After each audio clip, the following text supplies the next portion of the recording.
Ulama merupakan salah satu organisasi Islam terbesar di Indonesia yang tidak diragukan lagi kiprahnya dalam kehidupan sosial, keagamaan maupun politik. Organisasi ini telah mempunyai basis massa mencapai 90 juta lebih pengikut yang tersebar dari Sabang sampai Merauke. Organisasi Kemasyarakatan Islam Nahdlatul Ulama memiliki kontribusi yang besar dalam mencapai kemerdekaan Indonesia dengan turut memperjuangkan dalam aspek pertahanan, pendidikan, serta sosial dan budaya. Jika dilihat dari aspek pertahanan, kiprah Nahdlatul Ulama pernah memainkan peranan penting dalam memperjuangkan kemerdekaan Indonesia, di mana bisa dilihat dari peristiwa 10 November di Surabaya, yaitu perlawanan dari para santri terhadap kolonial asing yang diprakarasai oleh Kiai melalui pembentukan Laskar Hizbullah dan Laskar Sabillah. Hal tersebut mengingatkan perkataan Kiai Hasyim Asy'ari, yaitu niat segala tindakan perbuatan bergantung kepada jihad. Hendaklah dilaksanakan dengan penuh cinta kasih dan sesuai dengan aturan, sebab jihad adalah jalan kebenaran menuju ridha Allah Subhanahu wa Ta'ala. Sejarah lahirnya Nahdlatul Ulama yang dikenal sebagai salah satu organisasi Islam terbesar didirikan oleh sosok keturunan Kiai yang bernama Kiai Hasyim Asy'ari. Beliau merupakan anak dari Kiai Asy'ari dan Halimah. Nama lengkap beliau adalah Muhammad Hasyim, lahir pada tanggal 14 Februari 1871 di Dusun Gedang, Tambakrejo, Jombang, Jawa Timur. Dengan latar belakang lahir di lingkungan keluarga Kiai, hal tersebut membuat Kiai Hasyim Asy'ari dari kecil telah memiliki pengetahuan tentang agama Islam dengan mempelajari dasar-dasar ilmu agama di pondok pesantren. Tidak hanya sampai di situ, ia terus menggali secara dalam mengenai Islam dengan berkelana di beberapa pondok pesantren yang tersebar di Jawa maupun Madura, hingga ke negeri Arab yaitu Mekah. Hingga akhirnya sosoknya dijuluki sebagai Hadratus Syekh yang berarti Maha Guru yang dinilai memiliki kualifikasi keilmuan yang tinggi terkait agama Islam. Hadratus Syekh Hasyim Asy'ari itu kita kenal adalah beliau seorang ahli hadis, ahli dalam segala hal, ilmunya sangat tinggi. Beliau berpolitik, walaupun tidak berpolitik secara praktis, beliau tidak menjabat apa-apa, tapi secara pemikiran beliau luar biasa sekali. Analoginya gini, kalau ada orang pintar, itu pasti kita jadi follower lah ya kalau sekarang. Nah, itu analoginya seperti itu. Kiai Hasyim Asy'ari bukan hanya pintar, ya, tetapi dia master, gitu ya. Jadi master atau profesor lah, di atasnya profesor lah. Hadratus Syekh itu gelar yang sangat tinggi. Latar belakang terbentuknya Nahdlatul Ulama pada awalnya datang dari Kiai Wahab Hasbullah yang menyampaikan terkait gagasannya kepada Kiai Hasyim Asy'ari yang merupakan gurunya di pesantren Tebu Ireng. Keduanya merupakan tokoh golongan Islam tradisionalis yang menitikberatkan terhadap kebebasan bermazhab dan menjadi simbol kebangkitan para santri. Tetapi seringkali pemaknaan golongan tradisionalis ini disalahartikan oleh masyarakat Indonesia yang menilai organisasi tersebut ketinggalan zaman, padahal NU lahir sebagai organisasi yang mampu bertahan di setiap perkembangan zaman dengan masih menyesuaikan nilai-nilai tradisi di masyarakat yang sesuai dengan ajaran Islam. Tradisionalisme yang ada di masyarakat. Nah, kemudian itu bagaimana Islam itu masuk, ya, Islam itu masuk ke dalam masyarakat dengan mengangkat budaya mereka. Jadi ada akulturasi, ya, basisnya seperti itu. Jadi saya rasa untuk mengatakan NU itu tertinggal, NU itu tradisionalis, mungkin itu karena memang ya kita berbasis tradisi tadi, bukan di mana NU tidak modern. Saya rasa NU sekarang sudah cukup modern, tetapi memang masyarakat kita ya memang banyak yang di daerah-daerah. Nah, daerah-daerah itu alhamdulillah masih memegang tradisi-tradisinya sangat kental, di mana tradisi itu ya untuk meneguhkan ajaran Islam tentunya ya. Kalau ada tradisi yang melanggar aturan Islam, tidak sesuai dengan Al-Quran dan Sunnah, tentu itu juga tidak ditolerir oleh NU sendiri. Dengan melalui pertimbangan mengenai gagasan perlunya ada suatu organisasi yang dapat mewadahi kepentingan golongan Islam tradisionalis, maka Kiai Hasyim Asy'ari akhirnya mendirikan Nahdlatul Ulama yang sebagai simbol dari kebangkitan ulama pada tanggal 31 Januari 1926. Beliau dikenal sebagai sosok yang memiliki sifat toleransi dan keterbukaannya terhadap perkembangan zaman. Hal tersebut terbukti dengan kebijakan yang diputuskan oleh Kiai Hasyim Asy'ari yang mengizinkan mata pelajaran umum untuk dapat diajarkan di beberapa pondok pesantren. Sikap toleransi Kiai Hasyim Asy'ari ini tidak hanya ditujukan kepada para kaum muslim, melainkan juga kepada kaum non-muslim yang menjadi peletak dasar relasi muslim dan non-muslim dalam kancah Nahdlatul Ulama. Tetapi awalnya adalah kita kenal dengan Nahdlatul Tujar. Nahdlatul Tujar itu mengumpulkan para pedagang-pedagang, ya, untuk punya asosiasi lah bahasa kita ya, untuk punya perkumpulan, gitu ya, yang masih memegang tradisi-tradisi, ya, dan secara ekonomi keuntungan itu juga kembali kepada anggotanya. Perkembangan kondisi, ya, kemudian NU berhikmah lebih, ya, dibanding itu menjadi yang kita kenal dengan Nahdlatul Ulama. NU juga sempat menjadi partai. Ya. Tahun 70-an kemudian NU memutuskan untuk melepaskan diri dari yang namanya partai atau politik praktis. Dan NU berfokus pada sosial kemasyarakatan. Jadi bukan hanya untuk kepentingan pendek saja, itu kepentingan pendek maupun kepentingan tertentu. Tetapi NU Nahdlatul Ulama punya kepentingan yang untuk benar-benar tulus, lahir dari petunjuk ilahi dan untuk semua banyak kalangan. Dan di situ itu ada ditirakati, ya, kalau bahasanya itu diikhtiarkan secara lahir dan batin oleh para pendahulu-pendahulu kita. Nahdlatul Ulama berangkat dari tradisionalisme melalui akulturasi budaya. Hal ini juga yang membedakan NU dengan organisasi Islam lainnya. Karena itu, NU sendiri berkeinginan untuk menyebarkan dan menyiarkan Islam lewat bahasa masyarakat sebagaimana yang dilakukan oleh Wali Songo.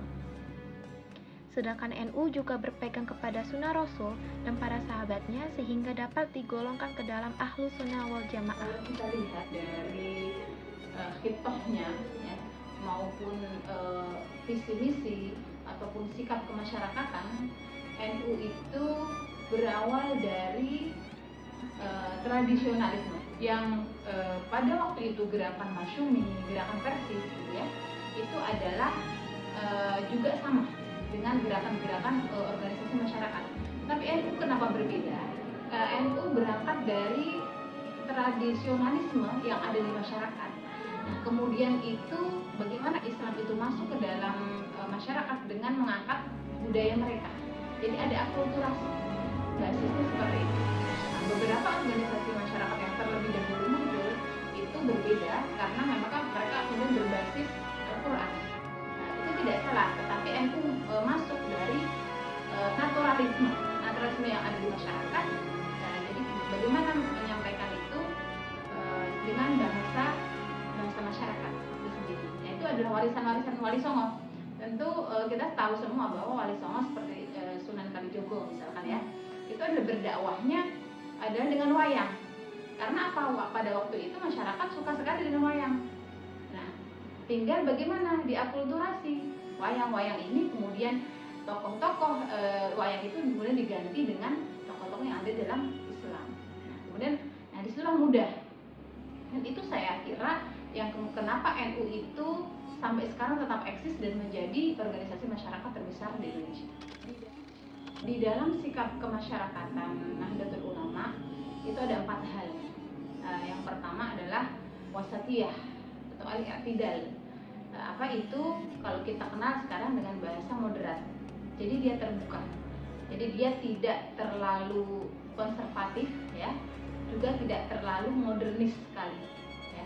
Jadi dia ada di tengah-tengah, tidak terlalu berlebihan dan juga tidak terlalu kekurangan.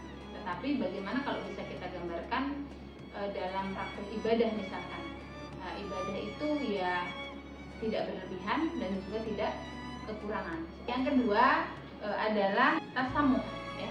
Tasamuh itu toleransi. Tasamuh adalah toleransi.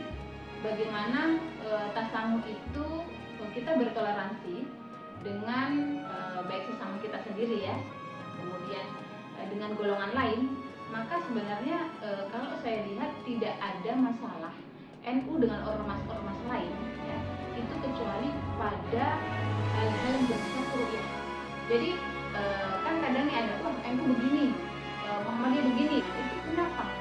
Ya, karena itu bukan hal yang bersifat akidah, tapi ru'yah, fikih. Sedangkan fikih itu banyak sekali macam. Jadi kalaupun berbeda ya, kita menggunakan empat mazhab memang, tetapi memang dominan Syafi'i.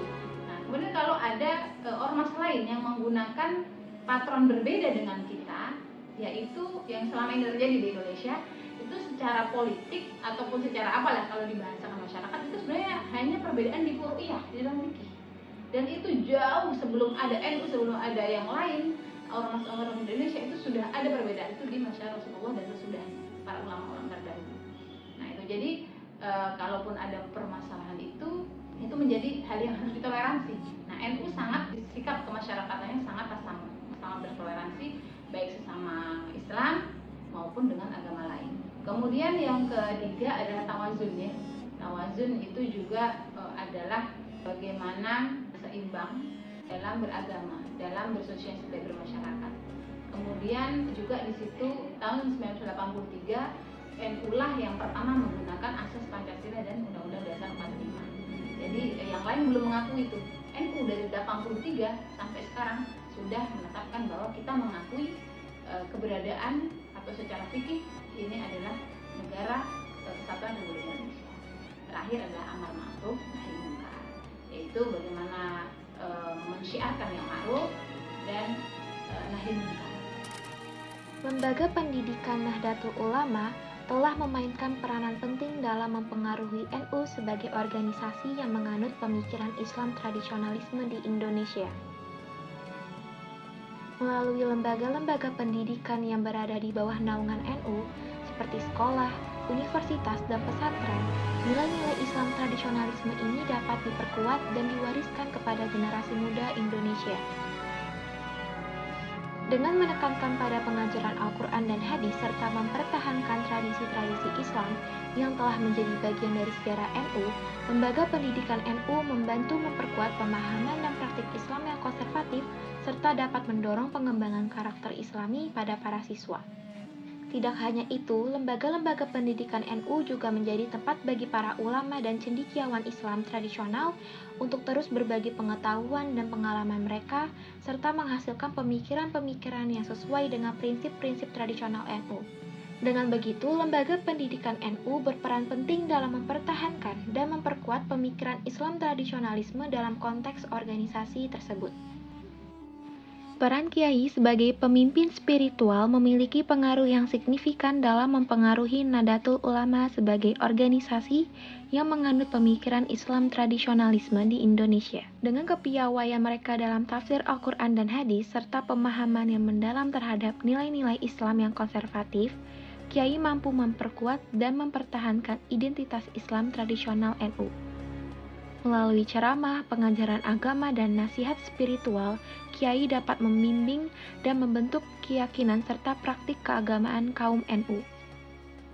Mereka juga berperan sebagai penghubung antar umat dengan tradisi-tradisi Islam yang telah diwariskan dari generasi ke generasi.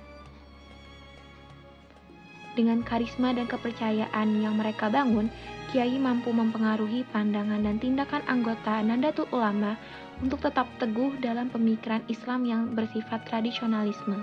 Sebagai pilar spiritual, peran kiai menjadi kunci dalam mempertahankan integritas organisasi Nahdlatul Ulama sebagai pengemban pemikiran Islam yang berkembang dari tradisi Islam tradisionalisme. Dukungan anggota dan jaringan NU memiliki pengaruh yang kuat dalam mempengaruhi NU sebagai organisasi yang menganut pemikiran Islam tradisionalisme. Sebagai salah satu organisasi Islam terbesar di Indonesia, NU memiliki jaringan yang luas terdiri dari jutaan anggota yang tersebar di seluruh tanah air. Melalui partisipasi aktif anggota dalam kegiatan organisasi, termasuk diskusi keagamaan, pengajian, dan kegiatan sosial, nilai-nilai Islam tradisionalisme ini terus diperkuat dan dihayati. Dalam konteks ini, anggota NU tidak hanya menjadi penerima, tetapi juga pelaku dalam mempertahankan dan menyebarkan pemikiran Islam tradisional. Selain itu, jaringan NU yang melibatkan para ulama, kiai, dan cendekiawan Islam tradisional ini juga berperan penting dalam mempengaruhi arah kebijakan dan pandangan organisasi. Dengan memanfaatkan komunikasi yang efektif dan kolaborasi antar anggota, jaringan NU mampu menyuarakan aspirasi dan pandangan Islam tradisional mereka kepada masyarakat luas, serta mempengaruhi NU sebagai organisasi yang tetap teguh pada pemikiran dan praktik Islam tradisionalisme sebagai pijakan utama dalam pengembangan dan pertumbuhan organisasi. Untuk NU, kenapa sampai bisa seeksis ini sampai sekarang? Pertama adalah memang muncul ya dari isyarat ilahiyah. Kalau saya bilang tadi Hadratus Syekh Hasyim Asy'ari itu kita kenal adalah beliau seorang ahli hadis, ahli dalam segala hal, ilmunya sangat tinggi. Beliau berpolitik, walaupun tidak berpolitik secara praktis, beliau tidak menjabat apa-apa, tapi secara pemikiran beliau luar biasa sekali. Kemudian isyarat ilahiyah tadi bahwa ada isyarat-isyarat dari langit ya, kalau kita bahasakan dari langit, dari Allah Subhanahu wa taala ini dalam memberikan betul ulama ini. Jadi bukan hanya untuk kepentingan pendek saja, kepentingan pendek maupun kepentingan tertentu, tetapi NU Nahdlatul kan punya kepentingan yang untuk benar-benar tulus, lahir dari petunjuk ilahi dan untuk semua banyak kalangan. Dan di situ itu ada ditirakati ya, kalau bahasanya itu diikhtiarkan secara lahir dan batin oleh para pendahulu-pendahulu kita, termasuk Syekhona Khalil Bangkalan, kemudian Hadratus Syekh Hasyim Asy'ari, kemudian Kiai Haji Wahab Hasbullah, Kiai Haji Bisri Samsuri, kemudian Kiai Haji Samsul Arifin, dan banyak kiai-kiai yang lain yang beliau-beliau itu memiliki ikhtiar bukan hanya secara batin, bukan secara hanya lahir, tapi juga secara batiniah. Batiniah dalam hal ini ya mungkin bahasa mudahnya kita, mereka beristikharah ya, mereka bertakarrub, bersolawat, berzikir untuk memberikan atau untuk mencurahkan perhatiannya kepada NU ini. Itu yang secara pemeliharaan atau dari muncul awalnya. Nah, tetapi memang ada 3 pokok kenapa juga ajaran NU ini bisa tetap eksis dan memiliki menjadi organisasi masyarakat yang besar. Yang pertama secara pemikiran ya, secara pemikiran NU adalah sangat berkembang. Nah, seperti saya bilang tadi bahwa NU itu juga berbasis pada pemikiran fikih, di mana fikih itu adalah menyesuaikan dengan kondisi zaman. Ya. Pada waktu itu, pada waktu sekarang, pada waktu akan datang, hukum fikih itu bisa berubah. Ya, bukan karena memudahkan, tapi memang karena ada fleksibilitas dalam fikih. Jadi setiap pemikiran itu bisa up to date gitu. Nah, jadi semua tantangan, semua masalah itu bisa dijawab oleh fikih itu. Dari NU punya itu. Nah, dari fikih inilah ya yang kemudian dari fikih inilah kemudian akhirnya mengakar pada ciri khas fikih ya, ciri khas yang sangat fleksibel dan moderat tadi. Moderat itu tadi bisa menerima perbedaan dan tidak terlalu tidak terlalu berlebihan atau tidak terlalu liberal kalau kita kenal, tidak juga radikal gitu ya. Tidak harus misalkan kalau kita kenal itu ada bid'ah sekarang. Bid'ah itu kalau pakai maulid misalkan ya. Nah, ini maulid, sering gini. Maulid, kita boleh nggak maulidan? Ada yang bilang bid'ah karena zaman Rasulullah nggak ada bid'ah, nggak ada maulid. Nah, kemudian kok kita mengadakan maulid? Nah, bagaimana itu? Nah, katanya bid'ah. Nah, ini bisa kita akulturasi kembali dan kita logikakan sekarang. Sekarang kita ngadain ulang tahun aja rame-rame ya, untuk diri kita sendiri. Nah, ini adalah untuk Rasulullah. Di mana Rasulullah itu manusia teragung yang ketika wafatnya itu yang diingat kita. Nah, waktu mau meninggal kan bukan istriku, anakku, tidak. Rasulullah apa yang beliau sampaikan? Ummati. Ketika ditarik ruhnya, Rasulullah menitikkan air mata. Ya Allah, ini begitu sakit untuk umatku nggak kuat kalau seperti ini, gitu ya. Jadi tolong di sakit itu diriku ini, biarkan nanti umatku tidak terlalu sakit ketika beliau sakaratul maut. Nah itu Rasulullah itu sangat cinta kepada kita, ingat kita. Tapi untuk Maulid itu adalah untuk membuktikan ya diantaranya cinta kita kepada Rasul. Nah, jadi ya itu fleksibel saja, tidak perlu bid'ah. Oke, kalau kata bid'ah itu hal yang di masa Rasul nggak ada, sekarang ada. Nah, maka itu bid'ah. Tapi ada bid'ah hasan, ada bid'ah terlarang. Ada bid'ah yaitu kebaikan, mensyiarkan orang makin mencintai Rasulullah. Nah itu maka mendekatkan kita kepada Allah. Nah itu salah satu contoh. Nah itu efek dari berpikir fleksibel tadi, tapi tetap dalam koridor ya. Jadi fikih itu nggak sembarangan juga, semuanya nanti boleh, semuanya nggak, tidak juga. Gitu. Dan yang terakhir kita ada yang ketiga itu ada namanya kalau kita kenal mungkin Thariqah ya. Thariqah itu adalah jam'iyah di mana spiritualitas, ya, akhlak tasawuf setiap individu itu diajarkan. Bahkan kemudian menjadi sebuah thariqah yang kemudian menjadi ruhiyahnya itu dituntut. Jadi kalau orang itu ada manusia itu kan terdiri dari dua hal, ada fisiknya, ada ruhnya.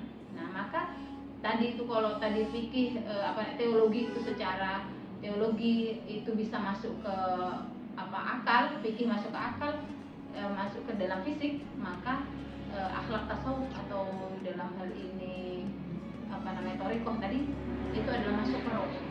Jadi ruhnya juga diberikan haknya. Jadi itulah kemudian kenapa orang itu akhirnya merasa enjoy, merasa nyaman ada di NU.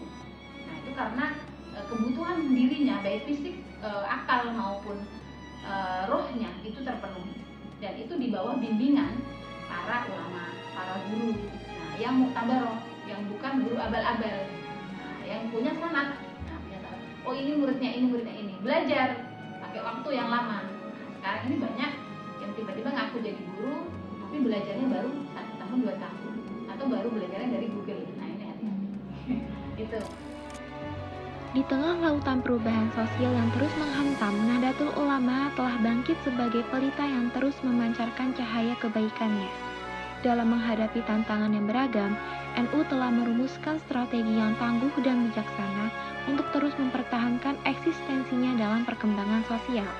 Pertama, NU telah mengadopsi pendekatan yang inklusif dan moderat dalam menyikapi perbedaan dan keragaman sosial. Dengan menyatukan beragam suara dan pandangan, NU mampu membangun jembatan keharmonisan dengan mengedepankan dialog yang konstruktif dan mencari titik temu untuk kebaikan bersama. Kedua, NU berupaya memaksimalkan pengaruhnya dalam mencapai kesejahteraan masyarakat. Bersama-sama, NU telah menggagas program-program inovatif yang dapat mendorong pembangunan sosial dan peningkatan pendidikan, sehingga dapat melahirkan kader-kader yang militan untuk menjadi penerus organisasi tersebut. Ketiga, NU mengutamakan pendidikan sebagai pondasi yang kuat dalam membangun generasi masa depan yang berkualitas. Dengan memperlihatkan pendidikan formal dan non-formal, NU berkomitmen untuk mencetak individu yang berakhlak mulia, berwawasan luas, dan siap menghadapi tantangan zaman. Melalui pendidikan dan pelatihan, NU mampu menumbuhkan pemimpin-pemimpin masa depan yang mampu mengemban amanah dengan baik, serta mengambil keputusan yang bijaksana dan menjadi teladan bagi masyarakat. NU sebagai penjaga tradisi dan nilai-nilai Islam telah berkontribusi secara signifikan dalam memperkuat identitas Islam di Indonesia. Melalui pendekatannya yang inklusif dan menghormati perbedaan, NU mampu untuk mempertahankan keberagaman dalam bingkai kesatuan Islam yang kokoh. Dalam sebuah negara dengan keberagaman budaya dan agama seperti di Indonesia, peran NU sebagai penjaga tradisi dan nilai-nilai Islam sangatlah penting. Melalui dedikasi mereka dalam memelihara warisan keislaman yang kaya dan menghargai keragaman umat, NU telah membantu membangun fondasi yang kokoh bagi keberlangsungan harmoni dan ketenangan sosial di Indonesia.